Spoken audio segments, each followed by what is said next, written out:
Ok.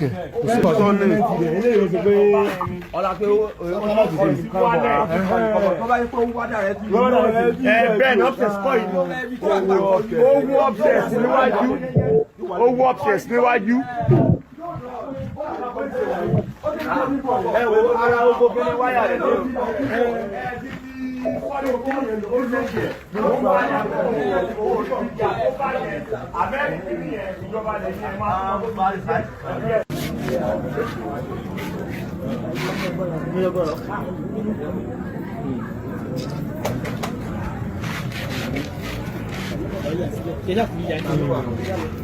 Àwọn tó dé lẹ́nu wà lórí.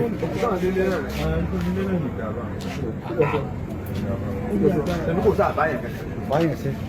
Ṣé ìwà ti báyẹn? Àìsàn tó bẹ́yẹn. Nílé bá lọ báyẹn yóò kú dáyẹn. Kí ni o? Ọ̀ ní ẹ̀sìn. Kọ́lá yóò nílò 1 minute. Ló bá báyẹn. tó ìbà Elédùmarè ọba gógó ọba àjíkí ọba Afẹ́nifẹ́re ọba àjùpẹ̀ agbẹnimọ́dẹ̀yìn afúnimọ́ṣẹ̀rẹ̀gún ọba alógúnlọ́lá ní ìlẹ́yẹ ọ̀gbọ̀gbà tí gbára àdúgbò abọ́wọ́gbọ̀gbọ̀ tí fi yọmọ ẹ̀ nọ́ọ̀fẹ̀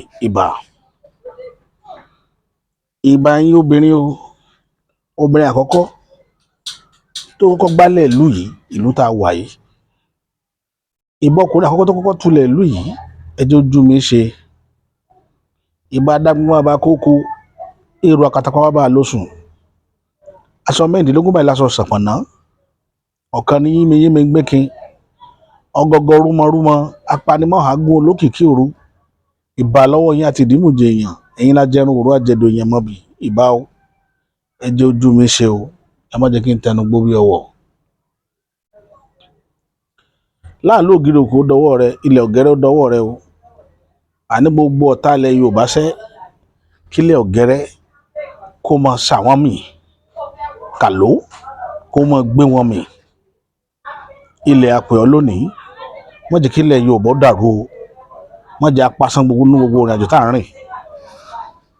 Ẹ rí lẹ́nu ọjọ́ mẹ́ta yìí níjọ́ ọdún bí ìjẹta tí àwọn kìrìsìtẹ́nì ṣe kérésìmesì, ẹ̀yin tẹ́ jẹ́ kìrìsìtẹ́nì a kí yín o, pé a kú ọdún, a kú yèdún, ẹ̀mí torí ọdún yìí ṣe yóò fún wa láǹfààní àti ṣe ẹ̀mí ìlágbára lọ́wọ́ Elédùmarè, tọmọtọmọ tẹbítẹbí làásọdún tí ń bọ̀ láyọ̀ àtàláfíà, àwa táwọn wo January 1 náà láyọ̀ àtàláfíà láàṣì lágbára lọ́wọ́ Ọlọ́run ọba, àní pẹ̀dín lágbára lọ́wọ́ Ọlọ́run ọba. Tí mo fẹ́ fàyọ̀ ń bẹ ni pé ìṣẹ̀lẹ̀ ńlá kan ṣẹlẹ̀ lọ́n the 25 tó ní agbára tó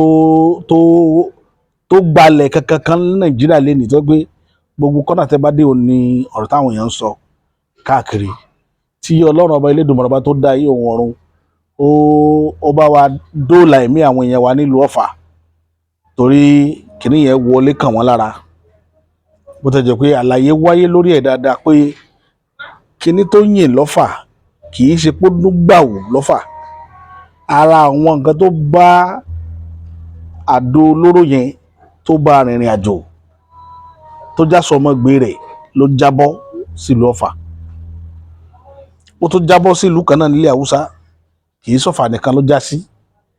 So àwọn nǹkan wọ̀nyí ó dá ìpayà lẹ̀ gan, débi pé ìjọba gan tó fẹ́ máa wojú Amẹ́ríkà pé ibi tí ẹ̀ ń lọ àwọn aráàlú tí ń lọ jẹ́jẹ́ wọn náà ti fẹ́ máa kọlù wọn. Òun là máa ń sọ pé níbi tẹ́lẹ́ṣẹ̀ bá gbéjà lódodo náà máa fara káásá, kọ́lọ́ máa wá jẹ́ kó lódodo kó kú sí pòkà, kó lóòótọ́ mọ́ kú sí pòkà. Òun ni a máa gbàdúrà báyìí nílẹ̀ Yorùbá.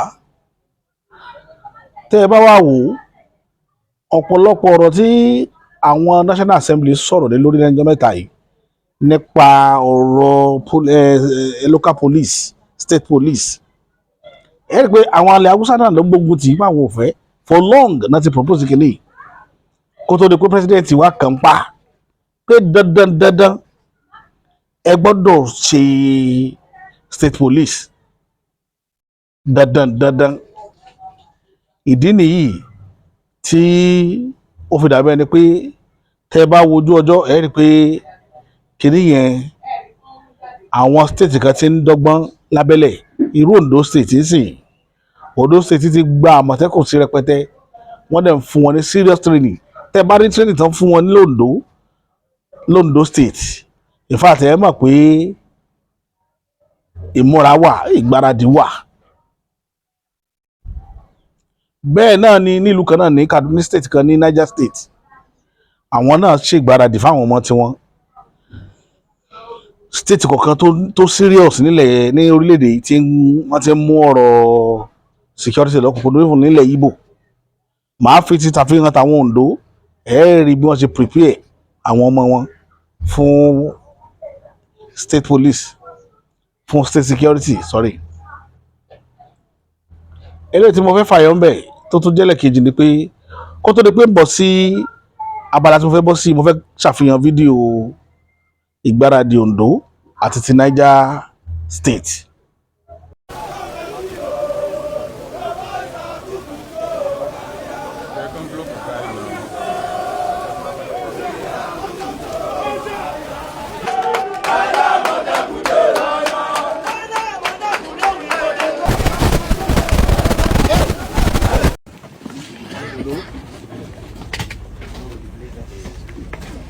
Good morning. Kuna Lafia. So I want to congratulate you. And we are proud of you. This is the first batch of trainees. So you are the first batch of our trainees. We want you to continue to conduct yourself as trained men to protect us and protect our communities. It is our intention that in the next batch in January we are going to train another 2,000. Àwọn ìgbáradì wọn lè rí yẹn ẹ rí pé even wọ́n tó train ajá londo kẹ́lẹ́ mọ̀ bí gómìnà Ondo State ṣe ń prepare sí because ẹ̀ pé ọ̀dọ́ tí wọ́n nílẹ̀ Yorùbá àwọn náà ń fara káṣá bẹ̀yìn dáadáa àwọn Ọ̀yọ́ Ondo Ọ̀yọ́ àti Èkìtì ló ń fara káṣá àwọn agbésùnmọ̀mí jù àti ìrìgbìyànjú Èkìtì àti tọ̀yọ́ o bọ́ àti rí tòǹdó Ọlọ́run ọba tó láyé yóò máa fi ìṣọ́ rẹ̀ àtààbò rẹ̀ yóò máa fi ṣọ́ wa ìyẹn lọ bẹ́ẹ̀ yẹn ìta fẹ́ mú wá lẹ́lẹ́kejì ó ní ọ̀rọ̀ nípa ọkùnrin kan tó ń pè ní Gumi ṣe rí ìjọba bàbá Bọ́lá Ahmed Tinubu ìjọba yẹn wọ́n ń kó àwọn kankan kù òun ló mú Trump dìde sọ̀rọ̀ yìí ọ̀rọ̀ tó wà nílẹ̀ wàláì but àní báni ṣe kéèyàn má lè báni sọ dúdú ọ̀rọ̀ lọ̀rọ̀ tó wà nílẹ̀ yìí ìjọba yẹn kò kù díẹ̀ ó yẹ kí wọ́n tara ṣàṣà tipẹ́tipẹ́ nígbà tá a ti ń rí fìrífìrí ìgbésùmọ̀mí bí ṣe ń le sí lemọ́ ló yẹ kí wọ́n ti gbéra nígbà tí ayé Buhari tí wọ́n ń ṣe jákujàku bọ́ ṣe ń ṣe tẹ́ bá wo ojú ọjọ́ ń gbà yẹn ẹ rí i pé wọn ò múlé kankan báyìí láyé Buhari ìgbésùmọ̀mí ayé Buhari kò lé kankan mélèé ṣe lé kankan títí ìjọba tó dé òní yìí wọ́n mú lé gan seriously débi pé wọ́n fẹ́ lè lọ́mọ wọnú ilé káwọn èèyàn mọ́ ní ìgboro tó yẹ bóde ẹ̀ka lọ àǹkó yìí lọ lójú ọlọ́pàá tí sọ́jà ọ̀rọ̀ ìdúlẹ̀ báyìí ibi tí wọ́n bá dé àwọn afẹ́ dá Boko Haram yàtọ̀ sí sọ́jà gan àtọlọ́pàá gan mọ̀mọ́ torí pé the same kit ni wọ́n jọjọ́ lò nígbà tí bọ́ǹbù dún níjẹta ẹ lọ wo ìhà táwọn lùkárá wà àbíkẹ́ náà porúkọ wọn ẹ lọ mọ gbọ́ nǹkan tí wọ́n sọ káàkiri ó mì pé kíní yẹn dùn wọ́n ó ká wọn lára nítorí pé wọn ò ní information ètò ìṣẹ̀lẹ̀ yẹn lọ́wọ́ lára bẹ́ẹ̀ lẹ́ẹ̀fì mọ̀ pé àwọn èèyàn kan bẹ nínú àwọn sọ́jà wa tí ń gbẹjọ́rú san orílẹ̀-èdè yìí dọ́là lẹ́yìn àti rí pépà kan tó ṣàfihàn Sultan Sokoto wọ́n ní former military general ní Nàìjíríà ní Sultan Sokoto Gumi former military kìnìkan ní gbogbo wọn láti sọ́jà rí àwọn sì ni wọ́n ń ṣe agbódegbà fọmọ pípì yìí àwa ni Sultan ọmọ bá sọ̀rọ̀ pé àwọn ò bá wọn wí àwọn ò wọ́n táwọn ò máa dá sí kéjọba fẹ́lẹ̀ lé wọn. Gómìnà máa sọ fún wa pé ká ní sùúrù lórí ọ̀rọ̀ wọn pé ọ̀rọ̀ tí ó padà níyanjú ni àwọn ò wo nǹkan táwọn lè ṣe sí. Gómìnà máa bá mílítírì sọ̀rọ̀ nítorí pé wọ́n ti ṣe mílítírì rí sọ́jà ò lè mú wọn ọlọ́pàá ò lè mú wọn ìṣẹ́ṣẹ́lẹ́sì gan ò lè pàṣẹ fún anybody pé kó lọ mú Gumi nítorí pé agbára Gumi ju agbára bàbá Bọ́lá Ahmed Tinubu lọ. Ibi tí mò ń sọ lọ nìyẹn tó bá jẹ́ èèyàn kan nílẹ̀ Yorùbá ló bá dárú rẹ̀ wò yóò ti wà gbogbo ẹbí ló ti wà láti mọ́lé tipẹ́tipẹ́. Tí mò ń sọ nípa àwọn ìran àwọn ará abẹ́ nìyẹn pé agbára tí ń bẹ lọ́wọ́ wọn agbára yẹn tá a bá ṣe continue tá a jọ ń dà á pọ̀ bá a ṣe ń dà á pọ̀ lọ ìta believe nínú wọn pé ibẹ̀ ni ọjọ́ ọ̀la wọ́n ti nítumọ̀ à ń tara wa ní lórílẹ̀‐èdè yìí. Gbogbo ẹ̀yin tẹ̀ ń wo ìkànnì yìí lọ́wọ́ bí Gumi ṣe ń ṣe ìsọ̀rọ̀ sí rẹ̀ àti wá rẹ̀ sójú ẹni tó yẹ kó máa rìn ta látijọ́ tí ọ̀rọ̀ agbésùnmọ̀mí ti bẹ̀rẹ̀ tí sì ń jẹ́ ká máa mọ̀ pé òun ni agbódegbà fún wọn. Gbogbo tẹ́ bá fẹ́ rán mi sí wọn ẹ fi rán mi màá lọ jíṣẹ́ fún ìjọba màá sì lọ jíṣẹ́ fún Boko Haram. Ṣé irú ẹni bẹ́ẹ̀ tó yẹ kó sọta tó yẹ kó wá ta kó máa rìn kiri kó máa yan fáńdá. Ṣùgbọ́n ẹni tí ìbá ti ṣe ara wọn especially tó bá jẹ́ ìran Yorùbá ni gbogbo ayé ó ti gbọ́ ibi tí ó ti tẹ̀ kódà kó dé Ìgbò ọ̀nà rẹ̀ ó ti jìn. Kí ni ìyàtọ̀ tó wà láàrin Kanu àti Gumi? Ẹ bèrè lọ́wọ́ ìjọba tó wà ń ta lẹ́nìí ìyàtọ̀ wo ló wà láàrin Kanu àti Gumi? Gumi ń pé ẹjẹ àwọn tí ń pa yín lọ́mọ tí ń pa kúkúrú tó pa gógùn ẹ ní sùúrù fún wọn wọn ò yí padà àtẹlẹ tí sọ pé ẹ lọ́ọ́ máa pa kúkúrú ẹ lọ́ọ́ máa pa gógùn. Kí ni ìyàtọ̀ náà méjèèjì? Agbésùnmọ̀mí Gumi ni olórí agbésùnmọ̀mí ní orílẹ̀-èdè yìí òun ni olórí wọn. Níbi ọdún méjì àbọ̀dún kan sẹ́yìn ní Saudi dá Gumi padà pé ò gbọdọ̀ tẹ̀lé bàálù wọ ìlú àwọn nítorí pé àwọn rí orúkọ rẹ̀ lórí agbésùnmọ̀mí lágbàáyé. Bó ìjọba Nàìjíríà ò rí mú ìjọba wa yìí ò rí mú.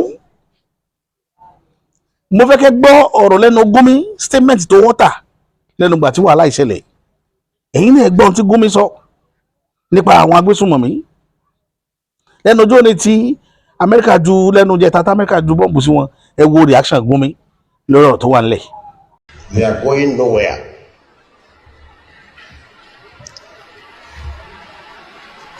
They are part of us and we are part of them. We must live with them. You can't drive them away and they can't drive us away. They are our neighbors, so we should never allow them to be our enemies. And if by any mistakes, by our actions, we have turned them into enemies, then we are finished. Because our real enemy will use them against us. As your real enemy will use your neighbor against you. And nobody knows your secret more than your neighbor. He knows when you come back and when you go out. So we should never allow herdsmen to be our enemies. Sọ̀rọ̀ ni Gumi sọ yẹn. Sọ̀rọ̀ ni Gumi sọ. Ìjọba ṣe ń wò di sìn bá a ṣe ń sọ̀rọ̀ yìí. Ẹ dákun ẹ dúró náà. Ọkùnrin kan sọ̀rọ̀ láìpẹ́ yìí ọmọ sí Yorùbá lẹ́ni yẹn gbàgbé orúkọ ẹ̀ tó sọ fún wa pé àdírẹ́sì Boko Haram tẹ̀ bá wá wọn àti bandits pé headquarter wọn Paso Rock ló wà ṣé wọ́n wá jiyàn sẹ́nibọ̀dì yẹn yẹn rẹ̀ jà pé kì í ṣe Aso Rock.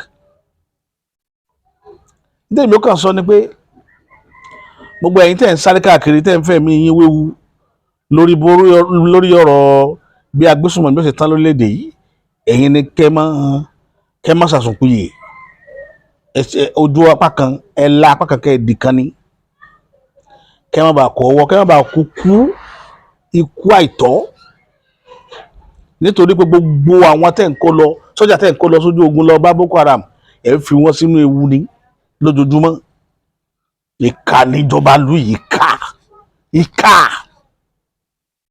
ẹ̀ ń fẹ̀mí àwọn sọ́jà wéwu, ẹ̀ ń fẹ̀mí ọlọ́pàá wéwu ní tẹ́ ẹ mọ̀ ìṣòro tẹ́ ẹ mọ̀ pé tẹ́ ẹ bá tán ní tí ó tán rèé. Amẹ́ríkà wà wájú àdó olóró síbẹ̀ ńkọ́?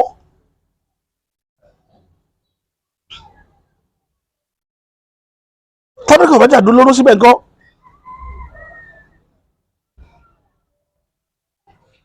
Ẹ̀yin èèyàn orílẹ̀-èdè yìí ẹ̀yin tẹ́ ẹ sọ pé ká máa ní sùúrù pé orílẹ̀-èdè yìí ó dáa, ẹ sọ bí tí ó ti dáa. Ojoojúmọ́ mò ń sọ fún yín, mò ń kà á, ẹ wá sọ bí ó ṣe dáa pẹ̀lú bá a ṣe ń bá a lọ rádaràda yìí. Ẹ sọ bí tí ó ti dáa, ilé orílẹ̀-èdè yìí ó ṣàlàáfíà. Ẹ̀yin náà wò láti on the 25 tá a ti ṣe Christmas kò sí àdúgbò tán ti taná, àdúgbò mélòó wọn ti taná lórílẹ̀-èdè yìí. Ìjọba wa ń bẹ̀ wá pé a fọwọ́ wọnú kí ló lè múná ní Christmas kù ọ̀sẹ̀ kan, kí ló múná orílẹ̀-èdè yìí. Ẹ̀yin tẹ̀ ń sọ pé Nàìjíríà ó dáa, mo tún tì í sí yín lónìí níjó Nàìjíríà ó dáa. Bàbá Bọ́lá Ahmed Tinubu ń gbìyànjú, ń sa ipá rẹ̀, ń fi gbogbo ìròrí rẹ̀ àìsùn rẹ̀ kò wo lórí tí ń ṣe yìí, bọ̀ sẹ́ẹ̀ràn rẹ̀ ni ó máa ṣèjọba lọ ní. Ìbéèrè tí mo fẹ́ ká máa bira wa lójoojúmọ́ nìyẹn. Ṣé Bọ́lá Ahmed Tinubu síbẹ̀ ni ó kù sí ni? Síbẹ̀ ló fẹ́ jù sí? Kò lè jù síbẹ̀. Ibi tẹ́wu ti wà nìyẹn. Ẹni táwọn ò lè kú síbẹ̀ tó bá dọ̀la yóò padà sọ́wọ́ Fúlàní ò sì ní tó fẹ́ fi ìlú ṣe, tó fẹ́ fi màálù ṣe jókòó na ọ̀pá sí lọ. Ọ̀pá tí Fúlàní fi na màálù ní fi na orílẹ̀-èdè yìí ní gbogbo ìgbà, òun náà wọ́n sì tún lò lórí wa. Ló bá tán. Torí ẹ̀ mo fi ń sọ gbogbo ìgbà, ẹ̀yin tẹ́ ń sọ pé Nàìjíríà ká nígbàgbọ́ nínú rẹ̀ pé yóò dáa níjọ́ kan, ẹ má ta àwọn èèyàn mọ́.